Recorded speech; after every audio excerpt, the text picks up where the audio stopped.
नमस्ते। मैं प्राध्यापक प्रशांत राउत आपका प्रोफेसर प्रशांत राउत इस चैनल पे स्वागत करता हूँ। और आज हम बात करेंगे उमरेठ के एक संगीत क्षेत्र के शख्सियत दत्तात्रेय पलिया इनसे। नमस्ते सर। नमस्ते।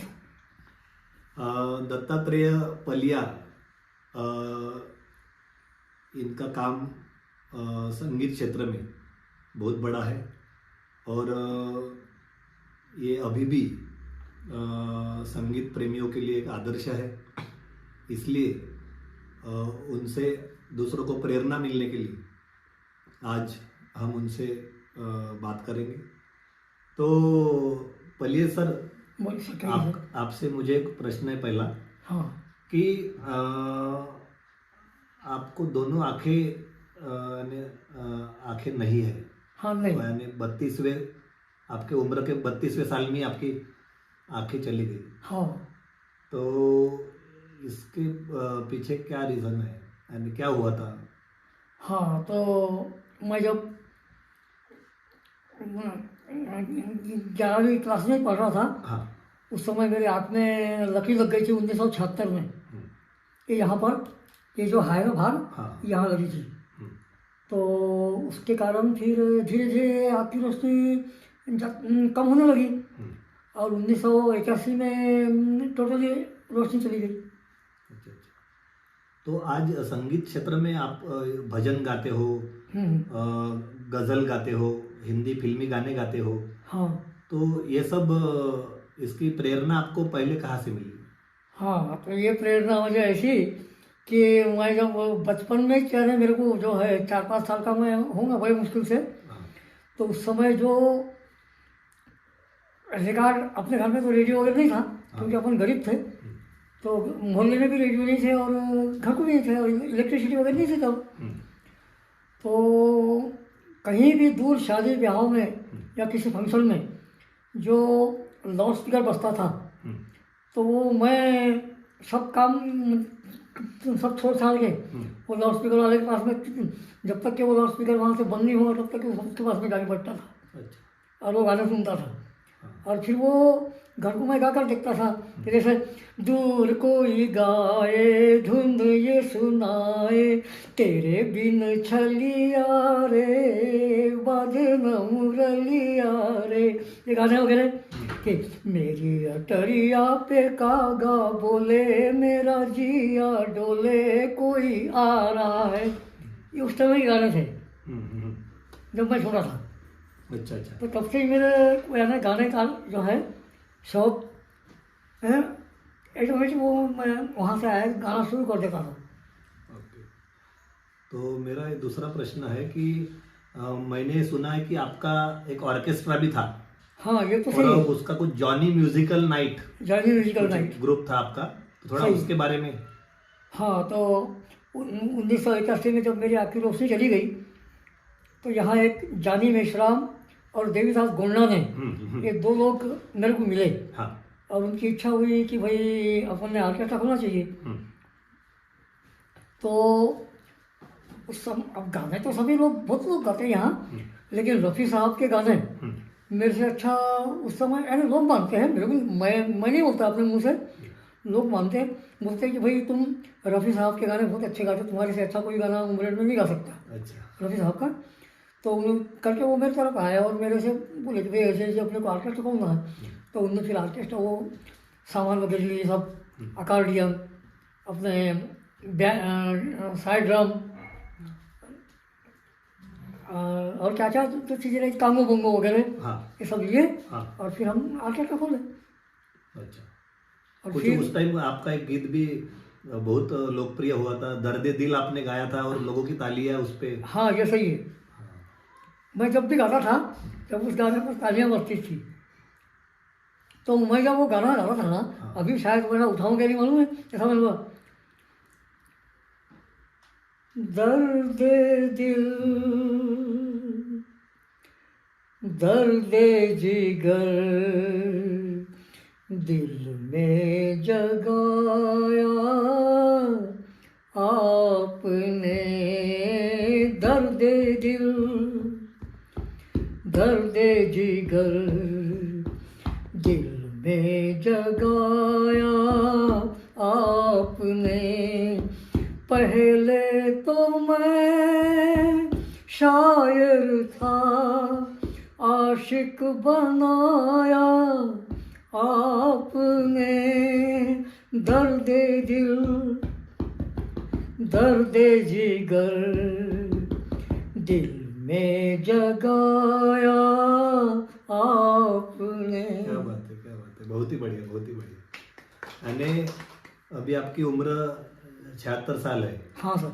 फिर भी आपकी आवाज़ एक यानी जो अभी के जो गायक है उससे भी अच्छी। तो अच्छा, मुझे ये बताओ कि आपके घर में बहुत सारे इंस्ट्रूमेंट रखे हैं। हाँ मैंने देखा है कि तबला है, नाल है, ढोलक है, ऑक्टोपैड है, हाँ और सभी इंस्ट्रूमेंट जो म्यूजिकल इंस्ट्रूमेंट बोलते हैं हाँ वो सभी इंस्ट्रूमेंट आप सहजता से बजा लेते हो।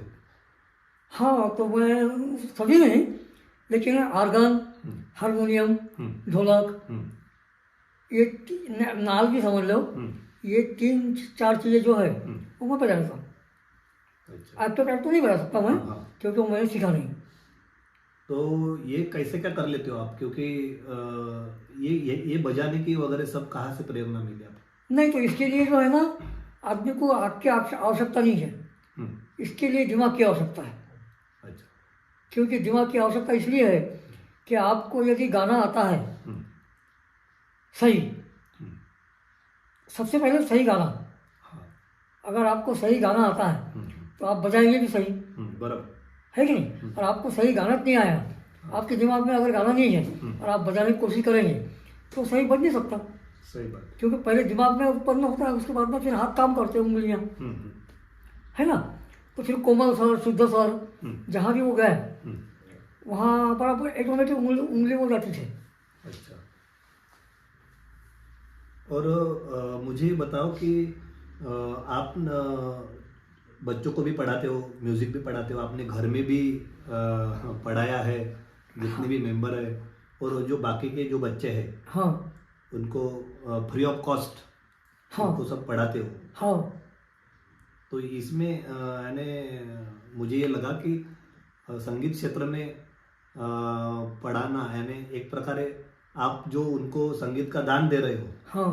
तो ये इसका क्या प्रयोजन है, यानी उससे आपको बेहद खुशी मिलती है।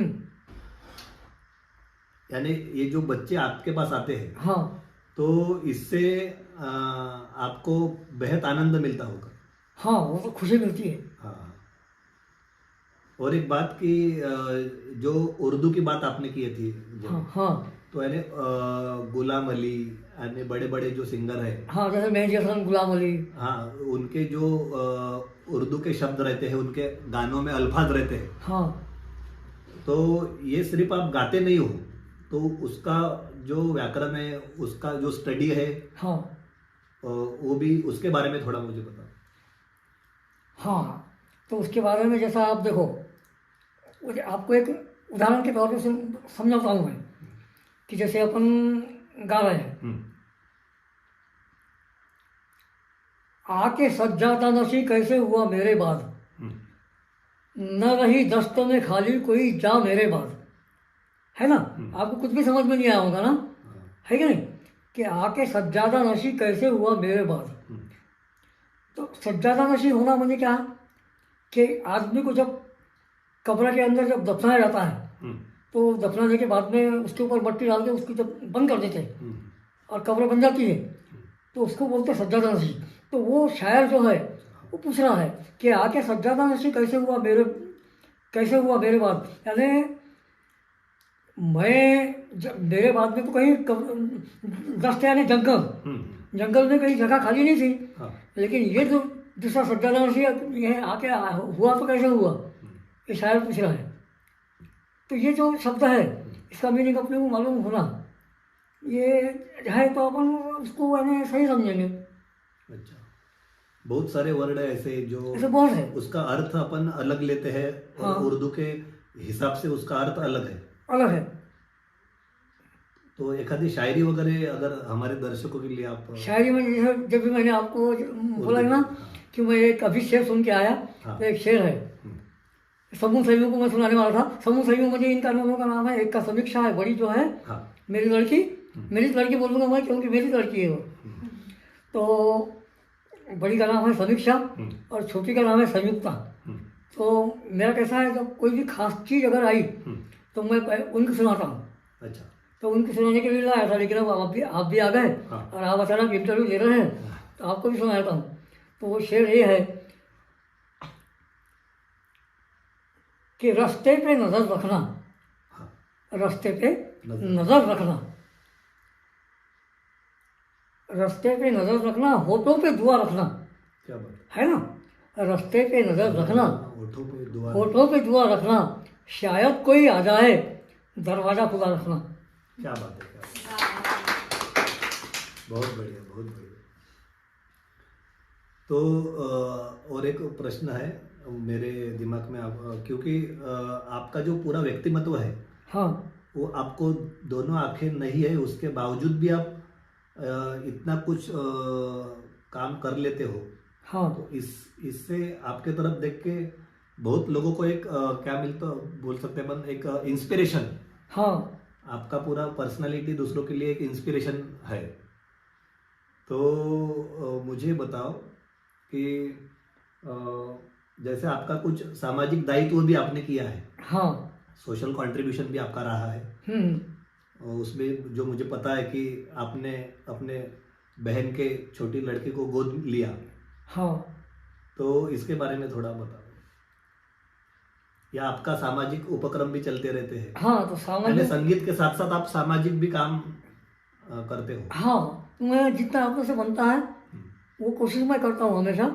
जैसे कहीं मोहल्ले में काला वगैरह करना है तो उसके लिए बुक लेके अच्छा। पूरे गांव में घूमना। हाँ हाँ अब अकेला तो नहीं घूम सकता मैं, हाँ। किसी को एक आधे को साथ में लेके, हाँ। लेकिन वहाँ भी जहाँ भी जाऊँगा मैं, तो मेरी कैसी एक है पहुँच कि मैं जिसके घर में भी जाऊँगा ना, तो उसके यहाँ मैं पूरे मोहल्ले में बोलो या मोहल्ले के बाहर, हाँ। मैंने वहाँ मैं उस व्यक्ति को अपना समझ के रहता हूँ और वो भी मेरे को उसी तरह से अपना लेता है। तो वहाँ बातें करने का जो मज़ा जो है, अब आपको एक अगर इसके बारे में बताऊँगा कि मैं सवेरे अगर समझो वर्गनी करने निकला, तो अगर 10 घर को वर्गनी करना है तो जाएगा तो दूसरा आदमी एक आधे घंटे में 10 घर की वर्गनी कर जमा करके आ जाएगा। लेकिन मेरे को 10 घर की वर्गनी जमा करने के लिए 10 पूरा दिन लग जाता है। क्यों मालूम है क्या? क्योंकि जहाँ भी जाऊँगा वो आदमी मेरे बोलता है, अरे कम से कम चाय तो पी के जाओ। तो फिर चाय पीना होता है, चाय पीने के बाद में फिर बातें चीतें भी होती हैं उनके साथ में। तो इस प्रकार से मुझे कहने का मतलब क्या है कि मेरा एक स्वभाव है कि लोगों को अपना बनाना, चाहे स्टेज पे हो कहीं भी हो। स्टेज पे भी अपन जैसे गए तो अपन जैसे गए कि मैं गायक हूँ, मैं अपना गाना पेश करूँगा, इस ढंग से अगर वो जाएगा तो वो आदमी कामयाब नहीं होता।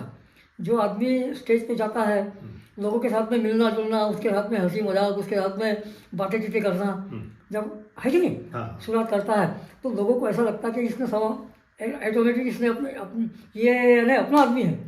तो लोग अपने से गलतियाँ भी अगर होंगी ना तो भी अपने को माफ़ कर देते हैं।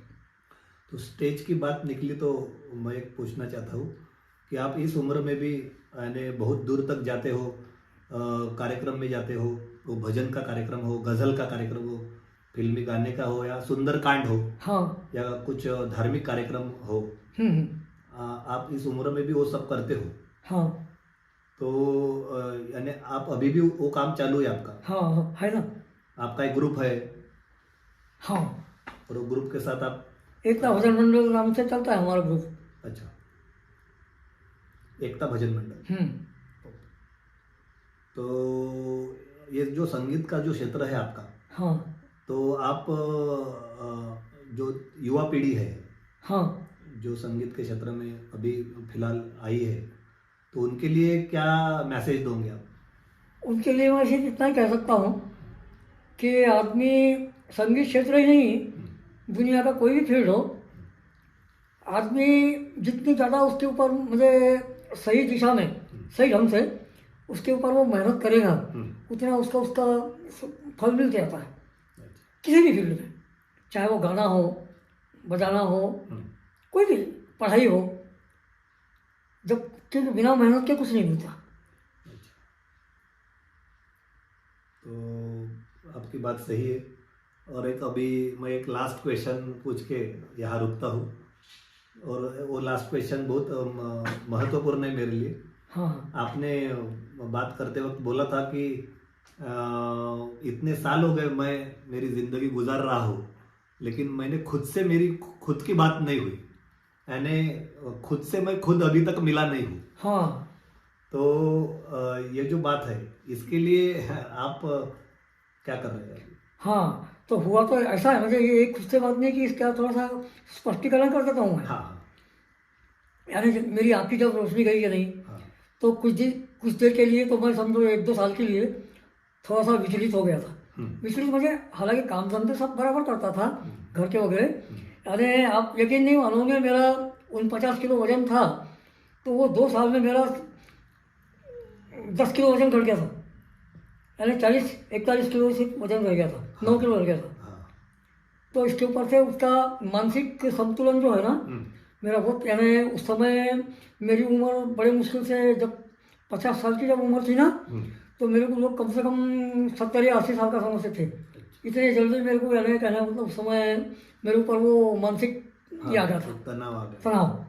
लेकिन अपने अंदर की जो पावर था, वो पावर ने आज तक के अपने को 76 साल तक के जिंदा रखा। और अब लोग बोलते कि नहीं तुम्हारी उम्र 76 लगती ही नहीं है कि नहीं।